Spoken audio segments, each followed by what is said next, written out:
반일 프레임 총선용이었다. 반일 선동 벗겨진 좌파의 민낯. 한일 관계를 전후 최악의 상태로 몰고 온 강제징용 피해자 배상 문제는 2005년 8월 노무현 정부 당시 민관공동위원회가 1965년 한일 청구권 협정에 반영됐다고 발표했던 사안입니다. 당시 민관공동위는 7개월여 동안 수만 쪽에 달하는 자료를 면밀히 검토한 끝에 한일 협정으로 일본으로부터 받은 무상자금 3억 달러에 강제징용 보상금이 포함됐다고 본다는 결론을 내렸습니다. 다만 1975년 우리 정부가 피해자 보상을 하면서 강제 동원 부상자를 대상에서 제외하는 등 도의적 차원에서 보상이 불충분했다고 판단했으며, 이는 2007년 특별법을 제정해 정부 예산으로 위로금과 지원금을 지급하는 조치로 이어졌습니다. 당시 민관공동회에는 청와대 민정수석이었던 문재인 대통령이 정부위원으로 국무총리였던 더불어민주당 이해찬 대표가 위원장으로 참여했습니다. 비엔나 협약 제27조에서 조약의 불이행 정당화 방법으로 국내법을 원용할 수 없다고 되어 있습니다. 자국의 사법부 판결보다 국가 간 맺은 조약이 우선시한다는 뜻입니다. 이번 일본 화이트리스트 한국 배제 조치는 국내 사법부 판결을 빌미로 국가 간 협약을 무시하고 뒤집어버렸기 때문에 발생한 분쟁입니다. 이와 관련하여 현직 부장판사가 일제징용배상 대법 판결 잘못이라는 비판의 글을 올려 화제를 모으고 있습니다.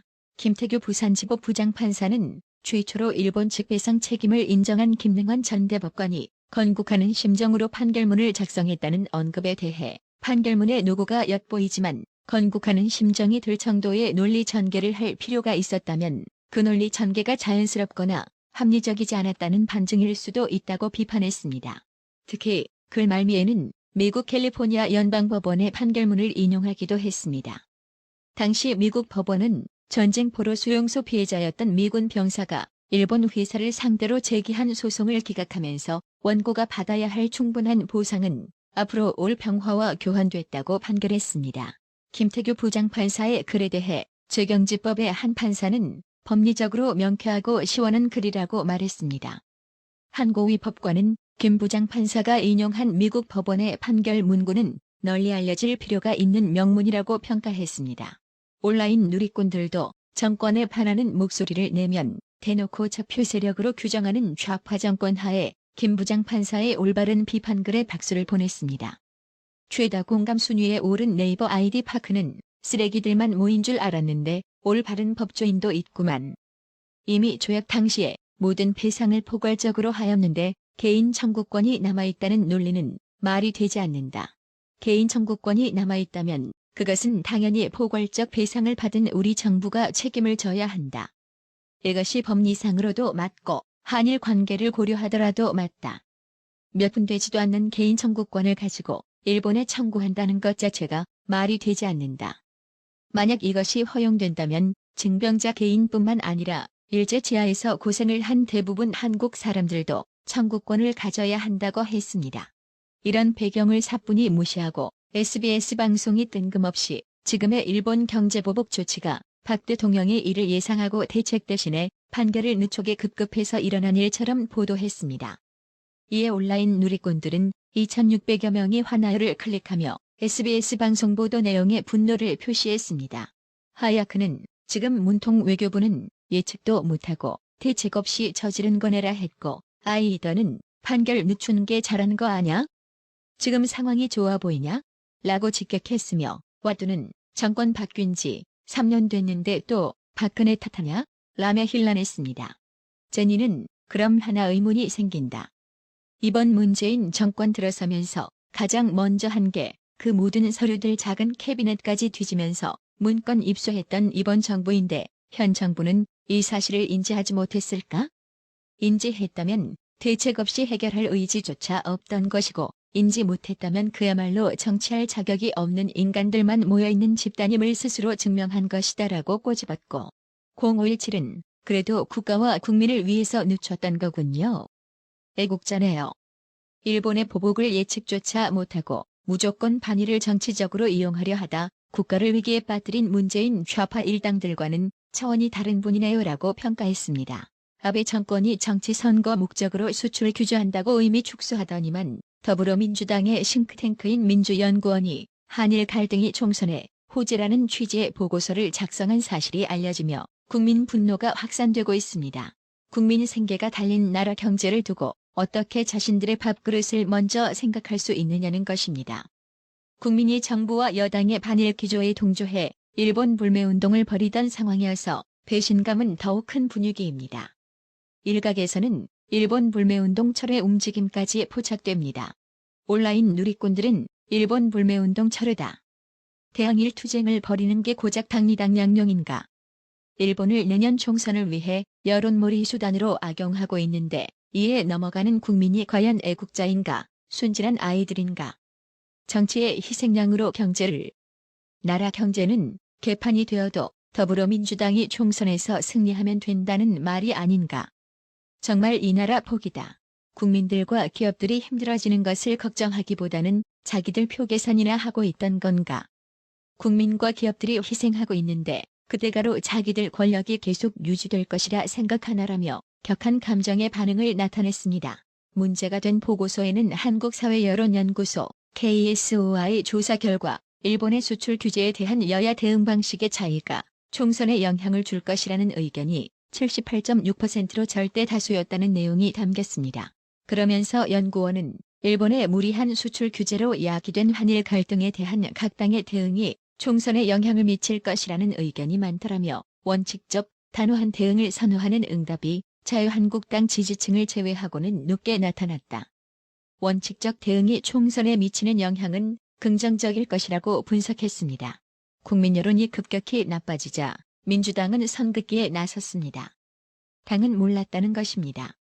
홍익표 수석대변인이 이날 당에서 보고서 작성을 지시한 바 없고 조사 자체가 부적절하다며 이런 조사와 보고서 작성은 당의 정책연구원이 할 일도 아닐 뿐더러 이런 식으로 외교 문제를 당리당 약적으로 조사한 자체가 부적절하다고 비판했습니다.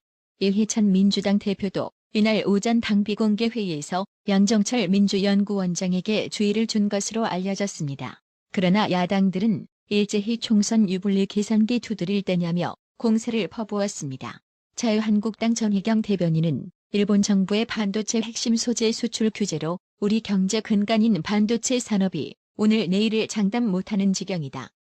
8월 초 일본의 화이트리스트 배제 여부가 달려있는 엄중한 시기라고 강조하며 정작 집권 여당인 민주당은 총선의 유불리를 놓고 계산기를 두드리고 있었다라고 일갈했습니다. 이어 전희경 대변인은 해당 보고서는 문재인 정권의 실체이자 영혼이다.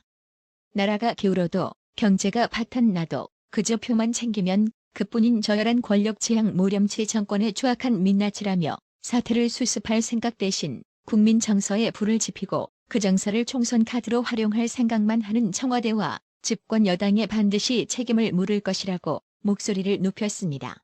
이만희 원내대변인도 논평에서 정권 실세들까지 나서 사태 수습은 뒷전인 채 죽창가, 친일, 국채보상운동 등 반일 감정을 부추겨온 게 총선을 노린 정략적 목적에 따른 것이었음이 드러났다며 대통령까지 나서 이순신 장군을 거론하며 단호하게 맞서자는 것이 실은 나라와 국민을 위한 게 아니라 오직 민주당의 총선 승리를 위한 것이었다고 상토했습니다.